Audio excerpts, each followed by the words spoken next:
Hello there and welcome to Shuttle Bay 4. We've been looking for Parmac, but have we been looking in all the right places?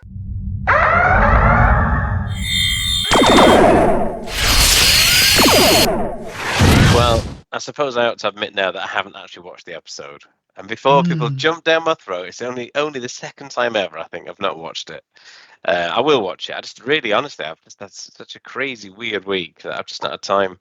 I meant to watch it last night, and I was watching The Boys. I do love The Boys. And it was only after it finished I thought, oh, shit, I meant to watch that Star Trek episode. Chris, what's that saying in your T-shirt, Chris? All I can see is warning. Right, so this was a T-shirt from my children for Father's Day. Oh, here we go. I'm never wearing it out, so I thought I'd wear it on here instead. Go on. Oh, no. Yeah. Mate, I would wear that everywhere I went. Have you done your little intro bit? Well, No. I don't know what happens in the episode, so I'll do that separate. In fact, I'm going to insert it right now. That's what she said. There's trouble at Mill in the O'Brien's quarters, but not between Miles and Keiko. Miles can't keep his hands off Kira, and Kira likes it. In fact, they both get a bit too close for comfort. Meanwhile, Worf fancies Quark's ex-wife, but so does Quark, and Worf reluctantly helps Quark, Cyrano de Bergerac style, to win the heart of this Klingon beauty. There you go. This week we watched Deep Space Nine episode, probably, and some stuff happened, and then it finished. Then it finished. I can't even remember what it's called. Oh, D and Jed are on as well. Looking for Parmax in all the wrong places. There you go. That's how bad I am. Catchy title. Catch the title. Go on then, Chris. Is with Okay, literally, it starts 3, 4, 5 seconds in, and I'm sat there and I'm thinking, this episode, it's Star Trek as a whole. It's full of perverts because it starts off with Dr. Bashir trying to earwig between the O'Brien's front door, essentially. And I'm like, Star Trek is full of perverts. You've got LaForge on TNG. You've got the Doctor on Voyager. Hey! I'm a doctor, not a peeping Tom. And now we've got Bashir on DS9. I know that Star Trek's all about diversity and inclusion, but I don't think that really stretches to perverts. I just don't think it does. We've got to represent the perverts. They're not perverts. Dax pointed out Worf's upbringing, saying that he's obviously raised by humans, but he seems to be very attached to Klingon honor and the way Klingon do things. Now, I thought this through TNG because of Claire, now on season 3, by the way. I've been watching a lot of TNG, and Worf is very attached to the way Klingon etiquette and kind of things are done, considering his human upbringing. So I was quite surprised by that, really. Surely it should be more the other way around. With Worf as well, he even takes it more seriously than Klingons do. That's kind of picked out in episodes all the time. He's like, he is so into honor, and Klingons are like, you need to chill out. And he's like, no. Could be like an overcompensation kind of thing because he never had it growing up. He's kind of trying to be more of a Klingon as an adult than other Klingons. Yeah. It's either that or it's just a more pure way of looking at it. He's read everything, he's seen everything, but he's not, because obviously the Klingon Empire is a little bit riddled with backstabbing and duplicitous behaviour, whereas all he's seen is the footage, visits, things like that. Quark was talking to Grizel and he said, war, what is it good for? Absolutely nothing. War. What is it good for? If you ask me, absolutely nothing. You know what? I did actually look this up, and I failed to write it down. I looked it up, and I have failed to write it down. But the rule of acquisition: war is good for business. Yeah. So coming from him, that line was a bit stupid. The next rule of acquisition, though, is war's bad for business, isn't it? So I noticed after Dax was on in the ops room with Worf, and she was telling Worf what happened between Quark and Grolka. She rushed right over to Cisco and started playing with his ball, which was nice. Stranger things have happened. Especially around here. Bashir, and it's difficult because you two haven't seen the episode, so I'm having to. I kind of remember it though. You're okay. Pretend that we have, because by the time this goes out, I will have watched it, and I'll just nod like I know. Bashir was saying to O'Brien on confessing that he helped Kira out of the tub because she's pregnant with his kid. Bashir kind of said over to him, he said, yeah, well, I bet you looked. I bet you looked. This coming from the guy that was just a couple of minutes before earwigging outside of his front room door. So, did you look? What? I thought he was a bit rich. Is that Bashir? Yeah. Yeah. Isn't he the father of the child, in real life? Yeah. In real life, yeah. So I felt really sorry for Morn because, for those that haven't seen it, Worf goes up to Morn and he goes, I'm really sorry about this. I will apologise later. And he literally grabs hold of him, rips him off the bar stool and just throws him to the floor. I will apologize for this at a later time. You are in my seat. I just thought, what a bastard. If there's one thing I can't abide, it's bullies. And for Worf, who's very Klingon orientated, all about honour, mate, you suck. There was no honour in that at all. None. Bastard. It really, I'm sorry, but that scene really did boil my piss. And after he's done this, he then proceeds to kind of sit down and then he goes, what is that smell? Is there a pile of rotting whatever else he said in here? What is that smell? Is there a pile of rotting Vorshak in here? Or is it you? I'm thinking, no, mate. It's probably the poor sod you just thrown on the floor who's currently bleeding out. Yeah, who mourns for Morn? Just to show that Worf is really on form with bullying people in this episode. Worf's in Dak's quarters, they're having a nice little conversation, and Quark walks in. And literally, Worf barks out, what do you want? Just, God, what a shitbag. There's some bad manners in this episode. What do you want?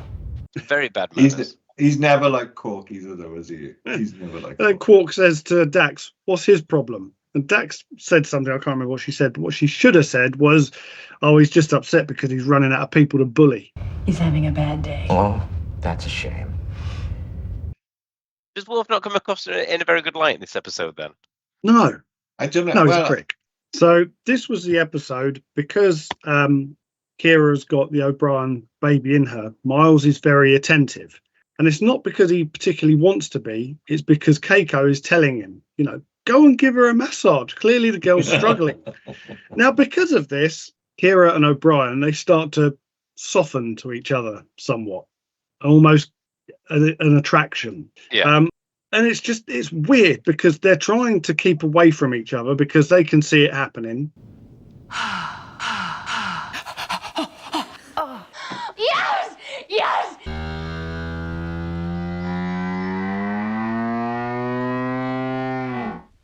And Keiko's there, still going, go on, Miles, give her a back rub, give her a massage. I mean, I'm pretty sure if Kira had said, my nipples are drying out, I'm pretty sure Keiko would be there with the baby oil, giving it to O'Brien and going, I wonder if she's ever heard. Do you know what, Chris? I don't remember really anything about this episode, but I do remember that. And I do remember feeling quite cringy around the whole Miles O'Brien, Kira thing, to the point where it's making me feel a bit nauseous. So I'm not really looking forward to watching this episode. It's not that bad. It's not that bad. It's just because, she's living in their quarters and they get familiar. Then they have that moment, and there's a moment which actually is kind of natural, but their reaction to it isn't, let's go to bed and fuck. It's you're okay. I know they needed a B plot as such, but I'm not entirely sure that was the way to go. Just screamed uncomfortable. It felt like as well, they seemed to, though, try to link it again back to the episode we watched last week, because that was dealing with Keiko and O'Brien, wasn't it? Yeah. And now things have moved on in their family life, and Kira's having their baby and all that rubbish. It was interesting they chose to do the same B story almost. Does Miles play darts in this episode? No. That's not a proper Miles episode. Random question. I think it was Dax telling Quark, and then she said, do you know how Klingons make love? And he was like, no, not really. And the line come out, they jump on each other like a pair of crazed voles. Yeah. Now, I've seen a vole, yeah, yay big, stupid little thing. I can't imagine that little bandit of a rodent going at it crazed. I just can't. Now, a rabbit, if she'd have said crazed rabbit. Have you seen a Cardassian vole?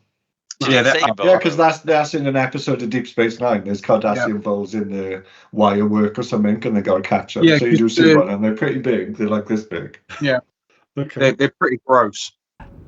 Jumped on each other like a pair of crazed voles. Has anybody seen a Klingon vole? Maybe these things have got teeth like daggers or something. I don't know. Or if they look anything like the Targ from The Search for Spock, that's grim. Yeah, that's fair. That's fair. Tell you what, Australia think they got some spiders. Try going to practice. What's left of it. That's all right. So, so Kira and Odo were talking. Was it Kira and Odo? Yeah. He was talking to Odo earlier. Yeah, it was. Yes, I Kira. think it was. What was he getting all jelly?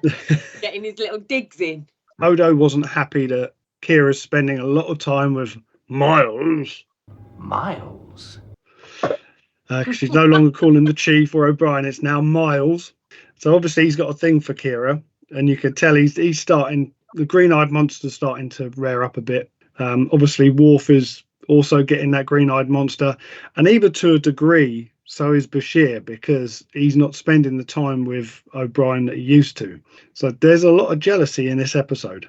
Doesn't deal with it very well, but there's a lot of it.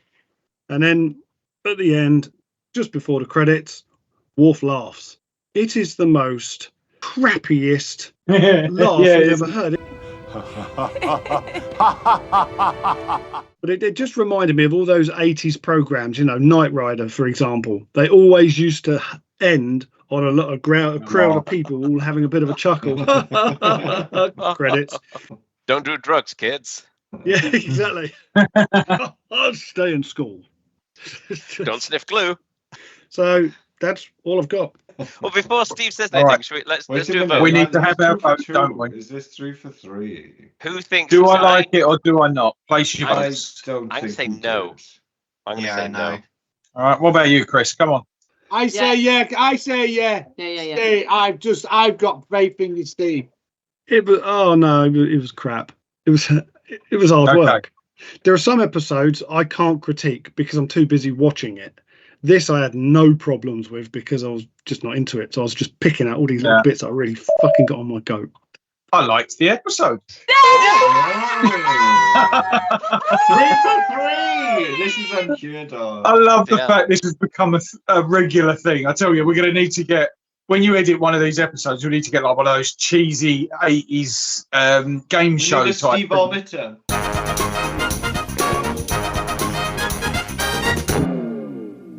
You know what? Yeah. Steve, you never get me wrong because you absolutely love DS9. So I know how much you love DS9. And it's a funny episode.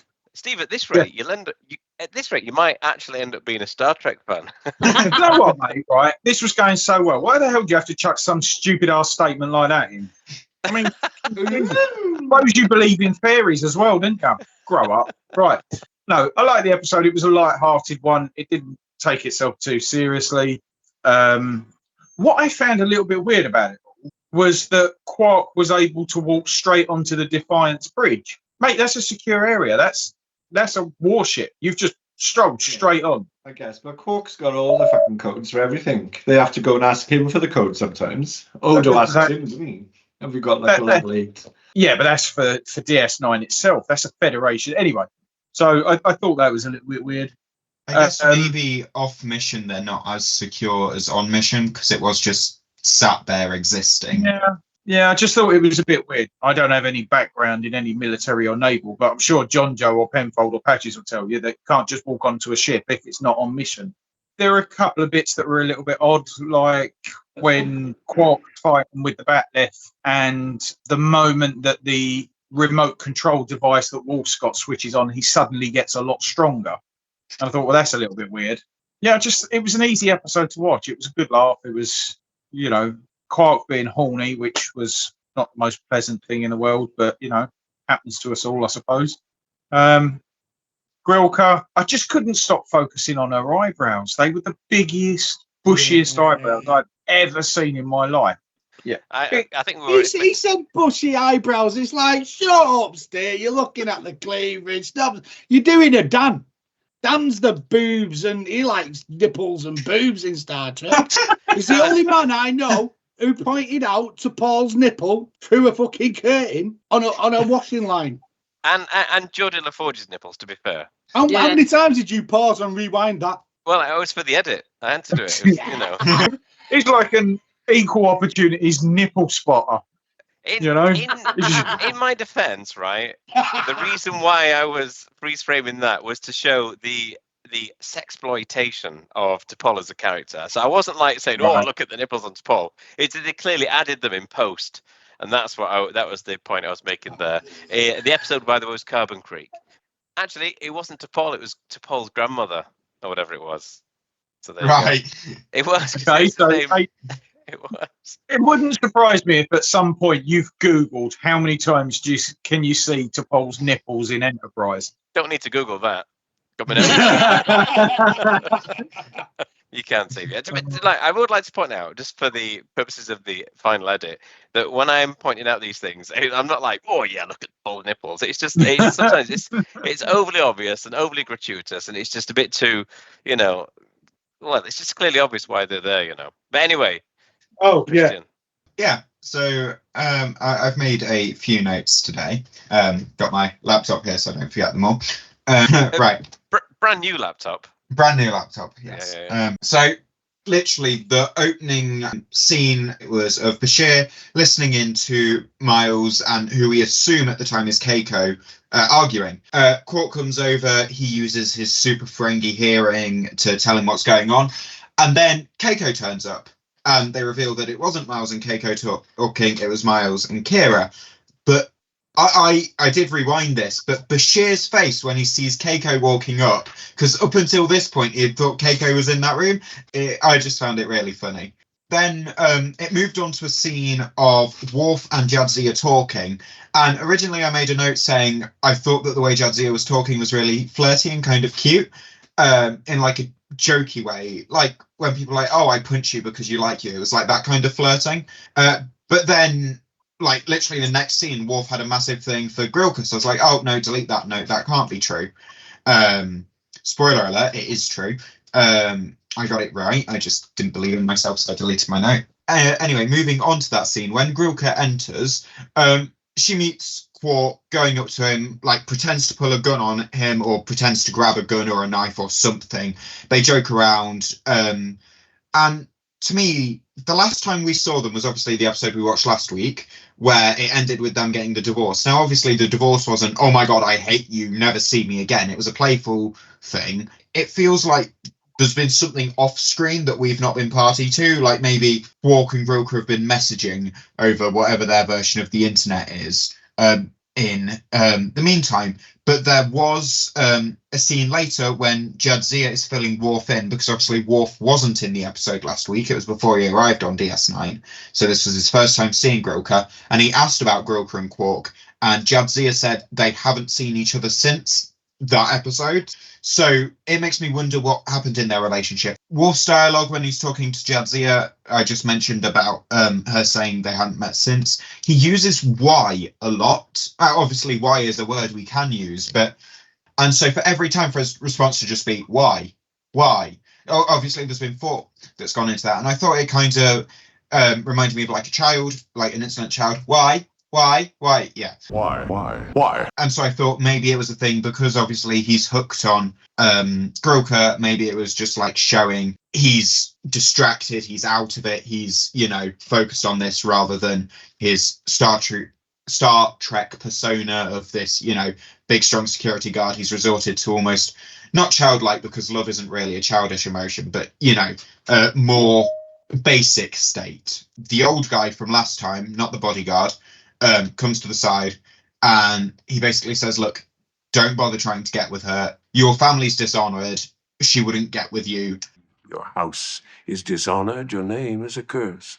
I thought it was quite sad that how Worf is ostracized from Klingon society. Like, obviously, throughout his entire Star Trek journey, he's always been like one of a kind. He's been the Klingon in Starfleet. He's always been different. But the fact that he can't even date a Klingon, I don't know, that seems more powerful to me, especially if you look at how much he does try and uphold Klingon tradition and stuff. The fact that he's almost being punished for something that was out of his control. It just feels worse than how we've seen him separated before, and that dialogue really hit me.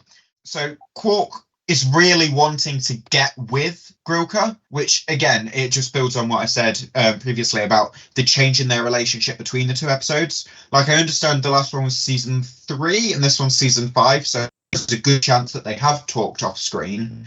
It's just from what we've seen of them as characters, there's been a big jump from there to there. Then it goes on to the scene with Kira and Miles. I put about how they seem to be falling for each other. There's one point they're talking and she's like, oh, well, you've got leave coming up. Maybe you should go back to Ireland. And he's like, yeah, you could come with me. And they start almost fantasizing about this holiday together. I can think of worse things than spending 3 weeks in Ireland with you. Me too. And then they both pause and have like an almost like an oh fuck moment, because I think they realise what's happening and the fact that they're falling for each other. Don't stop on my account. But the relationship, I did find it weird to watch. It's like, your wife is right there and she's like, oh no, don't stop because of me. And it's like, no, they want to stop. Let them stop. Then it went on to Worf on the Defiant. Obviously, this is an emotional time for Worf, as shown throughout the episode. And I just think it's kind of nice that the Defiant's like his happy place. Like, we've seen it with a few characters, like we saw the way Jake and Nog would hang around the upper levels of DS9 and stuff like that. Obviously, Odo likes his office, and just the fact that Worf's is the Defiant's bridge, I just thought it was a nice touch. Like, he could have just been in his quarters, but no, he went to the Defiant. He does explain that he's moved on to the Defiant because he doesn't like living on the station. So that's basically where Worf lives, on the Defiant, because he can be left alone. There's not a lot of people there. It's very controlled, very calm.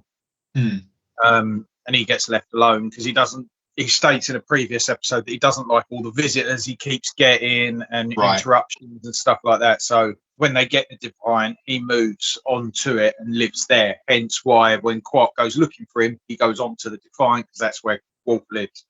Odo can be sassy, and it's a sleigh.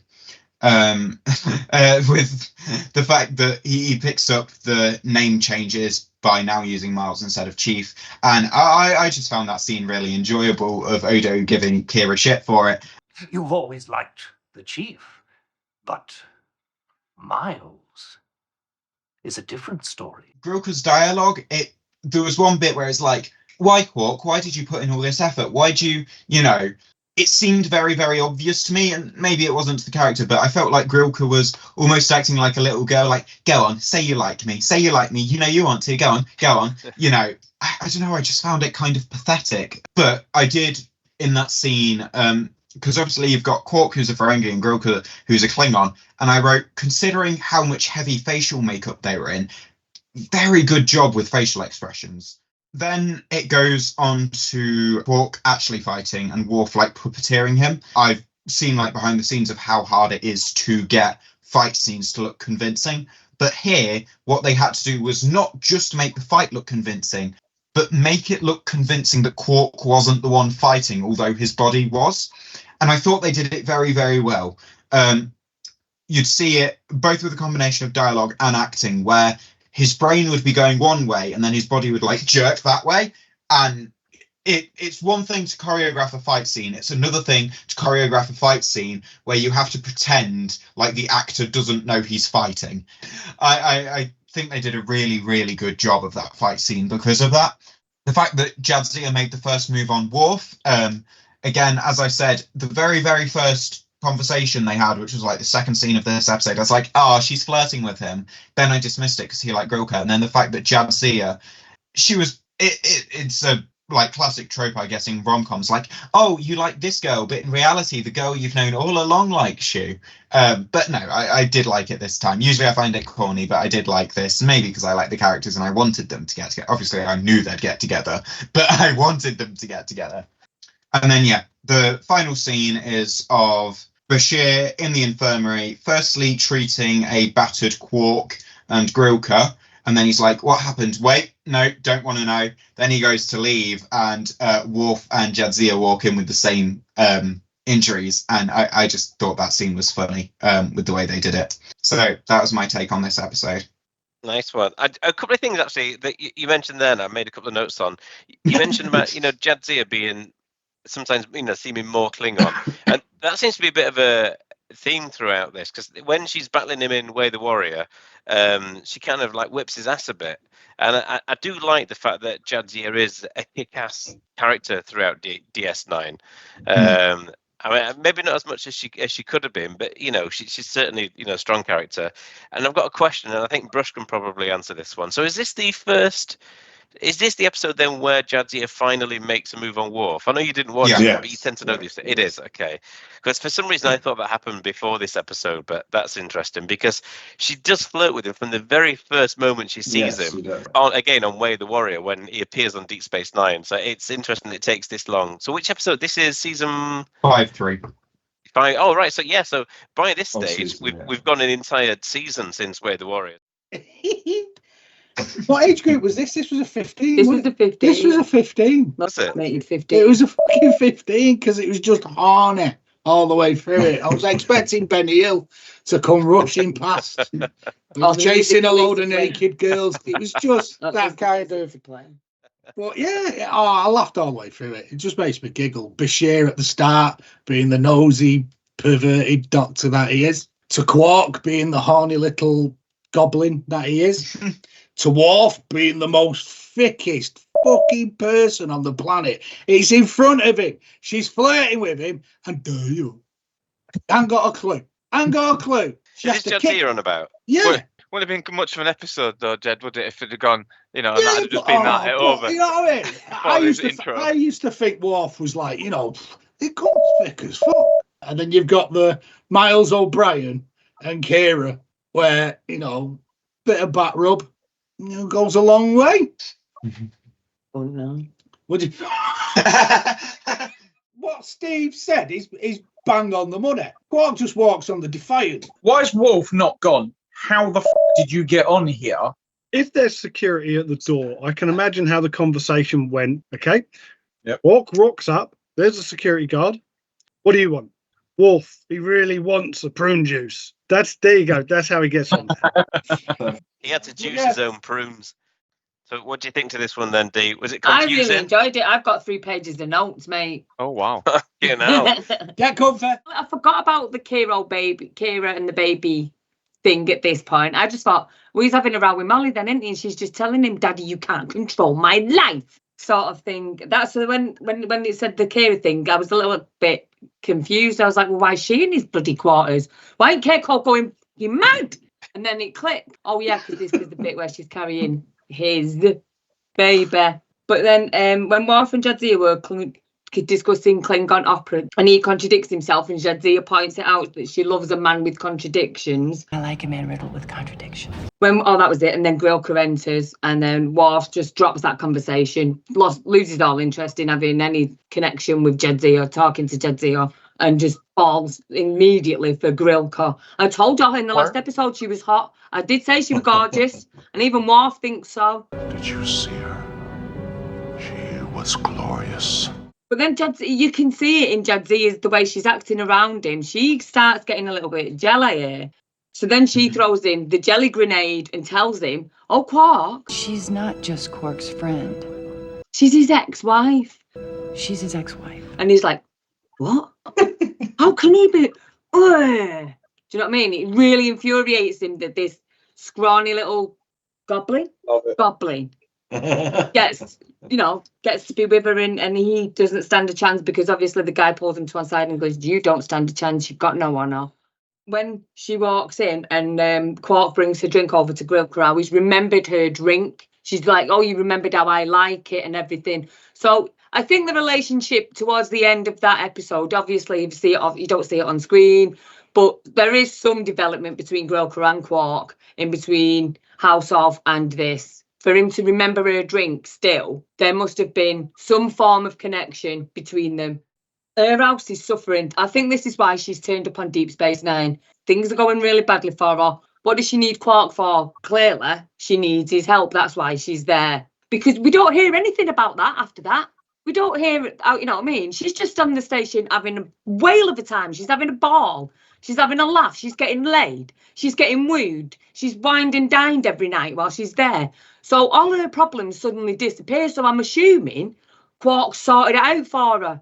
They never bring up the financial troubles in the episode again. I guess it was just, as you said, it was her excuse for coming. That's what he was doing on the Defiant. He was robbing all the spare parts. To fix her books. And when the scene jumps to Jadzia and Cisco talking, and he goes, "Oh, he's got a case of the Parmac," and he's like, "Love, what?" I was half expecting him to burst out laughing. Love? Worf? It's too polite. I think the bit where he said, "He's the bit where he gets the dig into O'Brien," and he's like, "Did you look?" "I know you did look." So, did you look? What? I'm thinking, the only reason you're saying that, pal, is because you're the real reason she's in this bloody mess. That's what, you know what I mean? It's an off-screen joke between the actors, I think. Yeah, the writers had some fun when she was pregnant and that. When Quark's fighting Jadzia and he's doing really well, I thought, oh my God, he's picked this up so well, and he's picked this up quite quickly. Oh, you won't need any help from anyone, but it turns out it was Worf that was helping him. I didn't, you know what I mean? At first, you don't see him at the side, do you, doing the moves? So I just thought that was... And then when Odo gets jelly, Odo really gets jelly in that scene with Kira. And he even manages a sarcastic smile. What's the word I'm looking for? To make Quark do what Worf's doing. What, manipulate? When they're working out that... When they do that bit, I thought, well, they can be there. They just obviously can't be in the room. Maybe. Is it like the film Ratatouille? Like I said, it's been a while since I've seen this episode. It is, okay. Well, when he's controlling his movements. Yeah, what happens, because you didn't watch it, is Quark's little headband? Well, Worf gets inside it and he starts pulling his hair. And he wears some kind of transceiver, which is everything Worf does, Quark does. All right, okay. But then when that breaks and Quark's left to his own devices, then Worf goes, "Oh my God, I don't know how he's done it, but he's still alive." Because he turns back to his usual way of saving himself, which is spiel. Just talk your way out of it. And Bashir gets that's it. It's near the end, isn't it? Where Bashir gets really caught up in everyone's sexy mess. Bashir would secretly like him to split up so he can have his friend Miles forever. Just him and Miles off in the distance playing World War II games in the holosuite or air fighter pilots or Alamo or something like that. Do you know what I mean? And then it just all ends in a really good mood with everybody all loved up, all happy, laughing. Yeah. John Joe, you got the full Riker thing going on there again. He hates it when I say that. What, the beard? Well, I do need the hair and the beard. It's just, Yeah, definitely do need a shave. I was so sick of you abusing my internet. I was using an old crappy laptop in my workshop that I've moved my office out to my cosplay workshop. Honestly, it's not an excuse to do stuff while I'm in meetings. Absolutely. So I got 3 screens and a proper webcam now, but the problem is it's like in the distance, so you see in the hole. It's great though. We don't mind seeing your hole. That's it again. See, not again. Fucking at it again. Dan, I said we won't talk about this. Sorry. John Joe hasn't got his nipples out, so he needs. What something happened else at to Milton Keynes stays in Milton Keynes. Then. I got video ready.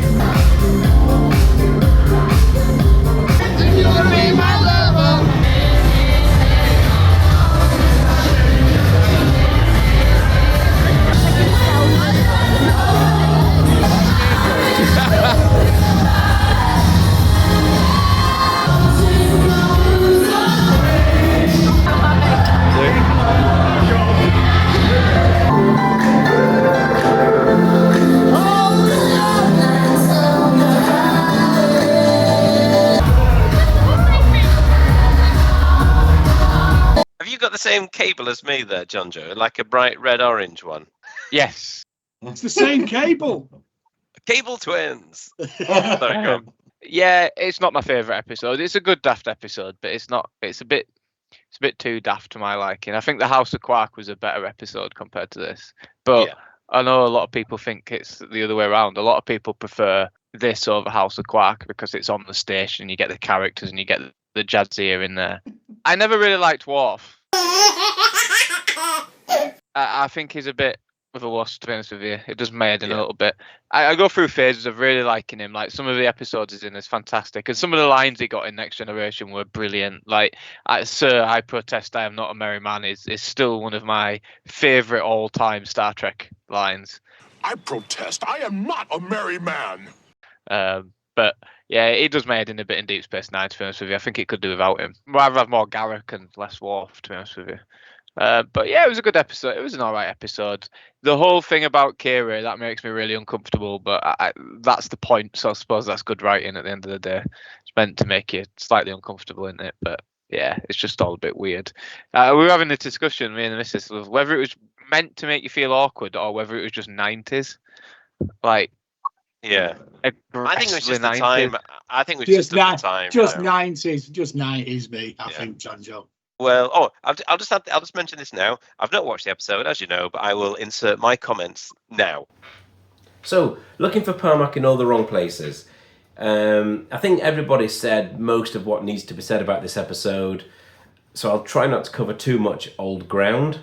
I do like the pre-credit sequence where we get the genuinely very funny moment with Bashir trying to eavesdrop on the O'Brien's argument. I thought that was a really funny scene. And immediately after that, we get a scene where Worf is talking quite passionately about a singer. It's an example of what Deep Space Nine does so well with characters compared to TNG. There's personality underneath that forehead. And in just that brief moment, we get to really see what Worf is like. We get to see something he's interested in. We get to see something more than something superficial. So I really like that scene. Speaking of Worf, though, when he gets up to ogle Grilka when he's sat with Dax, and he basically blanks her, and that just came across as really rude. One scene with Worf that I really didn't like was where he punched Morn. Poof! It just felt completely unnecessary, and it just felt like bullying, and Worf came across as an alpha male dick. Morn didn't deserve to get punched. Michael Dorn, to be honest, is really good in this episode. I think he gets to actually act. Apart from laughing at the end, which felt a bit wooden, I do feel that Michael Dorn is good in this episode, and I get the impression that he really enjoyed doing it, because in TNG, as Worf, he didn't really get to exercise his acting chops, whereas in Deep Space Nine, in episodes like this, even though it's quite a light-hearted episode, he gets to actually do a bit of, thespian delivery, which was nice to see. Do not think of it as a performance. Believe in where you are. Put yourself in this place. One thing I noticed about this episode, and it was when the credits rolled, the opening credits, it was directed by Andrew Robinson, and I didn't realise that. But Andrew Robinson, I believe he didn't direct any other episodes of Deep Space Nine. I think this was his only one, but it did direct some other episodes. I probably should have researched it before I actually started speaking. I think he did a couple of Voyager episodes. He might have done an Enterprise one as well, I'm not sure, but he definitely did some Voyager episodes. But this was the only episode of Deep Space Nine that he directed. One thing I really don't like in this episode, and it's probably the reason why I wouldn't pick this episode normally to watch if I was going to watch a bit of Deep Space Nine, is the whole Miles and Kira thing. I just find it cringe. I find it weird. The massages, the sexy massages, that bit where it looks like he's giving her an anal. It looks like he's giving her an anal probe, and it's like, oh yeah, that was not very nice. You are a sadist, Miles Edward O'Brien. Ow. Was your father this cruel to your mother? Worse. And also just that bit where they realise they're getting too close, and when they cuddly, they hug each other, and and there's that awkward moment because they're both thinking, shall we go in for the kiss? And it's just, I don't know, I just find it really cringe to watch. I really didn't like that. Speaking of characters being dicks, Odo was a massive dick in this episode as well. He had no right to talk to Kira the way that he did because he was jealous about her blossoming relationship with Miles O'Brien. Miles? Oh, Miles, is it? Oh, and how do you see yourself as a part of their family? What role do you play? And it was just, like I say, he had no right to interrogate her the way he did. It just came across as it came across as though Kira was in an abusive, controlling relationship with Odo, and it wasn't nice to watch. This episode contains a lot of stuff that I don't like, which is why I'd normally skip it. But having rewatched it now, I actually really enjoyed it. There's a lot to enjoy in this episode as well. The male characters in this episode don't come across in a particularly good light. They're either ultra jealous, or they're, trying to be really alpha male-y, or they're really creepy, like when Bashir says to Miles O'Brien, "Oh, I bet you looked. I bet you had a good look when Kira got out of the bath." And it just comes across as a bit naff. Whereas the female characters in this are brilliant. You've got Kira standing her ground. You've got Grilka, who's a strong female character. And you've got Dax. And Dax is amazing in this episode. She absolutely, and we've said this before, she owns her sexuality in this episode. She openly talks about sex at one point. And she's very flirty with Worf as well. But not in a really girly kind of like tits and teeth kind of way. She flirts with him and puts him on the back foot. I really like her relationship with Worf, and the way that their relationship kind of kicks into gear at the end of this episode is really good. I really liked it. I found it really entertaining. I really bought into it. I was convinced by it. And Dax is in no way a subordinate to Worf. If anything, she's the dominant character in that relationship. And this episode ends kind of how it began, with a good funny moment in sickbay. So yeah, this is an episode that I wasn't expecting to enjoy. I thought it was going to be a bit shit because I remember all those really cringe moments, and those cringe moments really, really are cringe moments, and they do put me off the episode. But the good moments kind of counter those bad moments, and you end up with something that's actually all right. And goodbye. There you go. So that's my comments. Thank you very much, Dan. I found that really interesting. Yeah, that's a really good point. I feel like a woman.